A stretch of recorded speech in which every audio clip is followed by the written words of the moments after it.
Okay, we're here with Justin Brooks, former president of the Twin City Tea Party, now candidate for state rep in Leominster. Justin, what made you decide to run for state rep? Well, I mean, the main thing is practicing the democratic system in Massachusetts. We have I've been involved in political campaigns, and I've seen what's going on in the legislature and what's going on over at Beacon Hill, and now it's time for a change, and to give an independent voice to Leominster, Massachusetts, where you can have a vote that's for the conscience of the best interests of Leominster. Now, you made it a point to resign as head of the Twin City Tea Party, and you also made an interesting thing. You asked the Tea Party not to endorse you, but to invite your opponent to speak as well, so they could hear what they had to say and make an informed decision. Kind of unusual to ask your constituency to invite your opponent and hear what he has to say. Well, I mean, the big thing is, the one thing I don't want to, abuse a position that I'm in. And, that's something I'll hold with me to the rest of my days. If I'm going into a position, you got to respect the power of the position and the integrity of the group.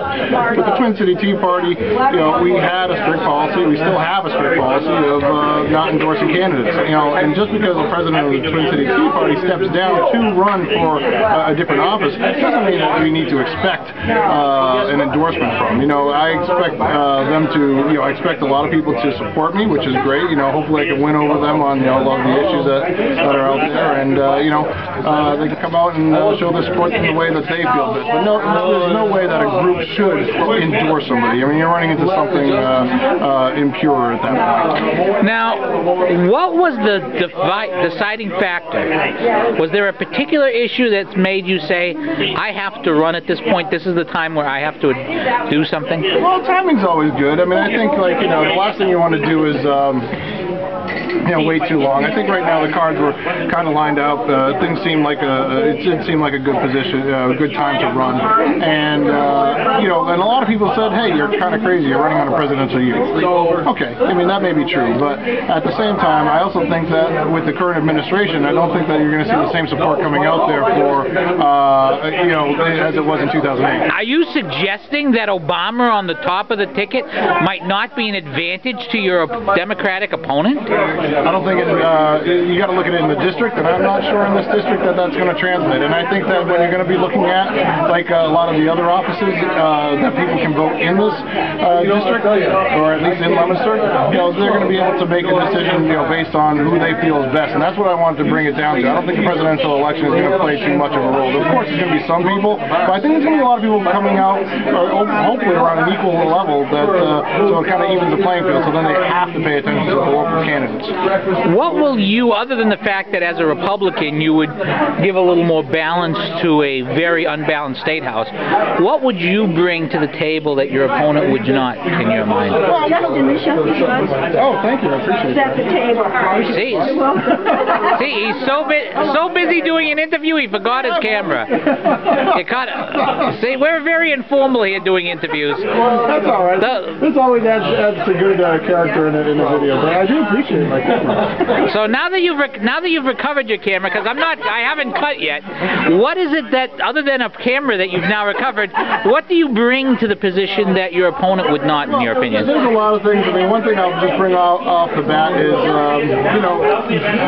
basically legislative reform. That's something that a lot of people don't look at, but, when most people think of the word politician, they think of it as a four-letter word. You can come up with your own conclusion what that is, but at the same time, not a lot of politicians have made it a case for that otherwise. So the people honestly believe that, politics is dirty, so you're going to see a lot of legislative reform stuff coming from my campaign, where we are going to look to try and make things more accountable. We're going to do things, we're going to try and get more roll call votes. We're going to try and get more debates on the floor. So people are going to be able to see what's going on, see how their representatives actually advocate for their districts. That's something that it's almost almost disregarded as just kind of policy as it stands right now. And unfortunately, those are some very important things that I want to bring to the forefront, because you know what, we need to make the politicians respected, in our district, and I think I will do a good job of doing that. Now, one last question: will you be using any of your actions as president of the Twin City Tea Party as a sign of, okay, this is my leadership skills, these are the things that I've done? Is that going to be part of the campaign to some degree? There's some of that. I mean, especially with the local organization, a lot of the volunteering that we've done. I wouldn't say it's a huge focal point. I mean, although a lot of the increasing a conservative base out here is definitely strong.